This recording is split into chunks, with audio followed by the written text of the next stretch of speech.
Buenos días, somos el equipo número 2, integrado por Luis Alberto Lorenzo González, Jesús Yair Simón Sandoval, Alfredo Popoca Uriostegui y su servidor José David Santamaría Durán. A continuación les expondremos el tema interrogatorio. ¿Qué es el interrogatorio médico? Es una serie de preguntas ordenadas e intencionadas que de manera directa o indirecta se realizan para obtener datos relacionados con la identidad, antecedentes y estado de salud del paciente. A continuación, daremos a conocer las características que intervienen en la presencia del paciente en la consulta médica. Esta se debe de caracterizar de que debe ser lo más breve posible, así como organizada, lógica, secuencial y completa, ya que esto en clínica se define como una serie ordenada, o mejor dicho lógica, de preguntas que se dirigen al enfermo o a los familiares, ya que un interrogatorio puede ser directo o indirecto y que tienen por objeto ilustrar al médico sobre aquellos datos que no pueden obtener por la observación. Algunas de las directrices que condicionan el interrogatorio. Todo interrogatorio debe llevarse de acuerdo con las siguientes directrices. En primer lugar, dejar que el enfermo exponga libremente sus molestias. Es aquí donde el médico sigue la exposición con los ojos y los oídos, valorando, entre otras cosas, las anomalías de la voz, por ejemplo las afonías, o anomalías del lenguaje como lo son las disartrias o las afasias, así como también el nivel intelectual del sujeto, a manera de que va a atender a su léxico y a la manera en que éste presenta la información de la enfermedad.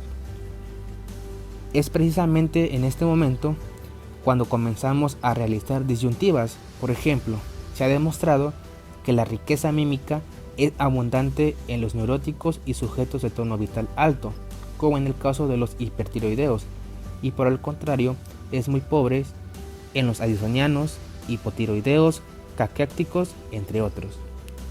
Como punto número 2, tenemos la intervención del médico ante un paciente poco explícito, ya que sucede que durante el interrogatorio el enfermo se detiene por no saber qué decir, y es aquí cuando el médico interviene con la finalidad de aclarar y completar lo que el paciente nos está exponiendo. Como punto número 3 tenemos escuchar con atención e impasibilidad benévola. Porque si el paciente se da cuenta que nuestra atención está ausente y ocupada en otros menesteres, como hojear papeles de la mesa o acudir a las llamadas telefónicas, es en este momento cuando ellos pierden la confianza y el interés se va a retraer, por lo que no se va a estar llegando a una sintonización afectiva, la cual es indispensable para que la relación médico-paciente sea fructífera. Como punto número 4, al escuchar al enfermo hay que hacerlo sin prisas y con detención, ya que tenemos que prestar atención a lo que nos dice el enfermo en cada uno de estos detalles, ya que el médico debe de ser un buen interrogador, pero también ha de saber ser un extraordinario oyente. En el punto número 5, el médico se sentará frente al enfermo y escuchará su relato mirándole a la cara sin demostrar impaciencia, ya que el interés debe ser aparente y visible, de manera que el enfermo sienta que el médico concentre toda su atención en su relato. Porque bien decía Jiménez Díaz, que antes de la inspección, percusión y auscultación, el médico debe saber efectuar la escuchación. El médico debe saber escuchar y no oír. Todo esto porque no hay nada más deprimente para el paciente que comprobar que el médico no le preste la debida atención en lo que más le atañe. En el punto número 6 tenemos hacer preguntas con orden lógico y llaneza del lenguaje. Vale más preguntar por la boca del estómago que por el epigastrio, o por el bocado de Adán que por el cartílago cricoides. Se hará una pausa entre las preguntas para que el enfermo pueda contestarlas con tranquilidad y con una prudente indeterminación cuando nos referimos a sensaciones. Es decir, en lugar de decir lo que usted siente es como punzadas, diremos ¿a qué se parece el dolor que tiene? Continuando con el punto número 7, siempre que sea posible, la anamnesis debe ir animada de una orientación o intención diagnóstica, omitiendo detalles sin sustancia. Por ejemplo, debemos de evitar que el enfermo al referirnos a sus molestias, nos cuente con infinidad de detalle lo que dijo don fulano o don mengano, o que nos hable de lo que creen padecer, o que se pierdan contándonos afecciones de parientes o de sus amigos. En el punto número 8, decidir si el enfermo tiene o no el derecho a saber la verdad absoluta sobre su situación es un problema que ha sido abordado desde varios puntos de vista, que son el punto de vista filosófico, moral, jurídico, médico y simplemente humano. Entre ambos extremos, el de decir siempre la verdad o no decirla nunca, hay toda una serie de matices, ya que no podemos decir todo como comúnmente decimos de sopetón, sino que hay que ir creando poco a poco el clima adecuado para que sea el propio enfermo el que llegue a conocer su situación. Y por último, en el punto número 9, el médico debe dar siempre sensación de seguridad. Nosotros como médicos debemos de permanecer impasibles sin revelar en nuestras facciones nada que pueda alarmar a nuestro enfermo, ya que si vacilamos o dudamos, vamos a dejar al paciente inquieto y allegado. Reglas generales del interrogatorio. Como sabemos como tal, el interrogatorio es un acto médico que nos va a conducir al diagnóstico, nos va a poner en contacto con el paciente, por el cual hay ciertos aspectos o reglas que el médico debe tener la habilidad de interpretar y llevar al paciente a un estado favorable para su interacción, entre las cuales se encuentra ganarse la confianza del paciente. Es el primer acto médico.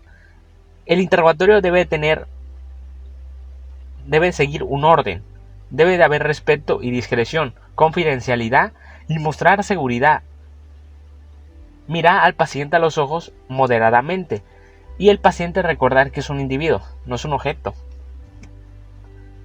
Entre otros aspectos del área del trabajo del médico, debe de haber un ambiente tranquilo con mínimo ruido, adecuada iluminación para el médico, no debe haber familiares incómodos y si es el caso retirar al personal. Una correcta presentación del médico y llamar al paciente por su nombre. Entre otras recomendaciones, el médico debe evitar hacer preguntas de modo negativo, poniendo un ejemplo: ¿ha tenido tos? ¿No ha tenido tos? ¿No ha comido bien? Las preguntas se tienen que hacer de un modo afirmativo. ¿Ha tenido tos? ¿Cómo ha estado comiendo? Y no sugerir las respuestas, poniendo un ejemplo: ha tenido tos, ¿verdad? Lo veo delgado, seguro ha estado comiendo bien. Y evitar hacer preguntas innecesarias, poniendo un ejemplo: y si come palomitas le da tos, ¿qué helado le gusta más, el de napolitano o el de nuez? Entre otras, el médico debe utilizar un lenguaje claro, dirigirse a sus pacientes con un lenguaje que vaya adecuado al paciente. Y en el caso de que se necesite ofrecer escalas, poniendo un ejemplo: cuando tose lo hace mucho, frecuente o regular. O en una escala del 1 al 10, ¿cómo clasificaría su dolor? O en el caso de los pacientes verborreicos, es decir, que les gusta hablar mucho y se salen del tema, estos pacientes tienen la peculiaridad de salirse del tema, el médico tiene que regresarlo al tema, no salirse del tema de la conversación. O en el caso de morismos o términos dudosos, el médico debe tener la tarea de investigar estos términos. Poniendo un ejemplo, un paciente llega con el médico y le dice que tiene mal de orín, a lo que el médico se pregunta qué es mal de orín. Por lo tal, el médico tiene que tener la tarea de investigar y recordar que un buen interrogatorio representa la mitad del diagnóstico.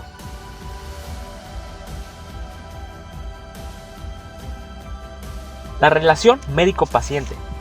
La relación médico-paciente, esta juega un papel importante en la práctica médica, ya que en ella debemos saber escuchar, interpretar al paciente, mostrar interés real por su problema, generar un ambiente de confianza y respeto mutuo todo el tiempo invertido inicialmente en la consulta. Al final de esto será tiempo ganado.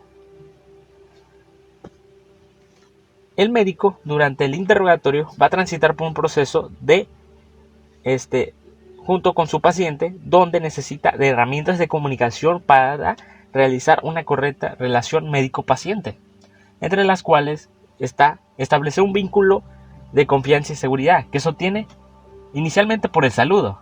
Es la puerta de entrada de la relación médico-paciente, el cual debe ser generado con cordialidad, respeto y tranquilidad por ambas partes. Las transferencias. Las transferencias son otro aspecto que corresponde a las reacciones emocionales del paciente hacia el médico, sentimientos negativos o positivos. La contratransferencia son las reacciones emocionales del médico hacia el paciente, que pueden ser buenas o malas, o en ocasiones el sentimiento de frustración por parte del médico por no poder resolver su problema de salud. Otro aspecto es la empatía, que se entiende por la habilidad del médico para recibir y codificar la comunicación afectiva de sus pacientes. Esta puede permitir el entendimiento de los sentimientos del paciente. Otro aspecto es el rapport, que incluye el estado de mutua confianza y respeto entre el médico y el paciente. Lo que será crear un vínculo de relajación para disminuir las tensiones que el paciente pueda tener al saber que será cuestionario. En pocas palabras, se trata de romper el hielo mostrándonos cordiales y amistosos. Entre otros aspectos de la comunicación con el médico y el paciente, se encuentra la comunicación no verbal, que la comunicación no verbal hace referencia al lenguaje que acompaña las palabras en el campo de la medicina y es concebida como el estudio de las observaciones interactivas de los gestos, movimientos y acciones de los pacientes o los médicos. ¿Y cómo se va a interpretar la comunicación no verbal en la relación médico-paciente? Se puede interpretar a través de gestos. Los pacientes en algunas ocasiones se muestran más satisfacción con el médico cuando los médicos usan comportamientos no verbales, como la gesticulación, donde los movimientos de las manos principalmente, el médico expresa distintas emociones, entre ellas la seguridad. Contacto visual. Otro aspecto es el contacto visual, y es uno de los factores en la interacción mutua entre el médico y el paciente. El paciente está a gusto con el médico cuando se tiene un contacto visual moderado. Tampoco se debe mantener un contacto visual persistente, ya que esto puede incomodar al paciente, o no desviar mucho la mirada del paciente, ya que esto puede denotar desinterés. El médico debe mantener una posición correcta. El médico debe de evitar tomar posturas que denoten una sensación de desinterés hacia el paciente. Asimismo, debe mantener una postura que exista una orientación corporal directa hacia el paciente. Se debe mantener una comunicación paralingüística. Esto es importante, tener un aspecto como el tono de la voz, la fluidez al hablar, debido a que estos dan al paciente un mensaje que puede ser negativo o positivo. Se debe mantener una comunicación proxémica, es decir, ante el encuentro médico debe haber una distancia moderada con el médico y el paciente, donde se respete el espacio personal de ambos. Otro aspecto es mantener una correcta imagen personal del médico. Es importante cuidar la imagen al momento de mantener una interacción con el paciente. Una buena imagen dará seguridad de que está en buenas manos el paciente y el paciente se va a sentir confiable. Partes o contenido del interrogatorio clínico. Contenido del interrogatorio. Se comienza con la ficha clínica, en donde incluye el nombre. Este momento comienza con el saludo y presentación al paciente. Seguidamente se pasa a tomar y anotar los datos más generales de la persona, entre los que no puede faltar el nombre completo y su edad, lugar de residencia, ocupación, hábitos tóxicos como bebidas alcohólicas, hábito de fumar o cualquier otro hábito. La siguiente fase es el motivo de la consulta. El paciente estimulará al que brinda la información a narrar las molestias o síntomas presentados de una manera cronológica, en donde el médico puede realizar preguntas más específicas con las que se busca la precisión de la información ya obtenida y la obtención de la información nueva que se considere necesaria. Se sigue con los antecedentes heredofamiliares del paciente, seguidamente con los antecedentes personales patológicos, si hay presencia de algunas enfermedades como son por ejemplo la diabetes mellitus, la hipertensión arterial, las afecciones cardíacas, el asma bronquial, la epilepsia y las gastropatías crónicas como gastritis o úlcera péptica. Si ha tenido intervenciones quirúrgicas, accidentes o traumatismo, transfusiones o donaciones de sangre, o si es alérgico a algún medicamento. Posteriormente se sigue con los antecedentes personales no patológicos o psicosociales o cualquier otra información de índole psicológica, sociocultural y familiar. Se sigue con el interrogatorio por aparatos y sistemas, en donde incluye el aparato cardiovascular, el aparato respiratorio, el aparato digestivo y el aparato urogenital, entre otros. El interrogatorio tendrá lugar durante el examen físico del paciente mediante la inspección, palpación, percusión y auscultación, y por último se deben incluir los tratamientos recibidos.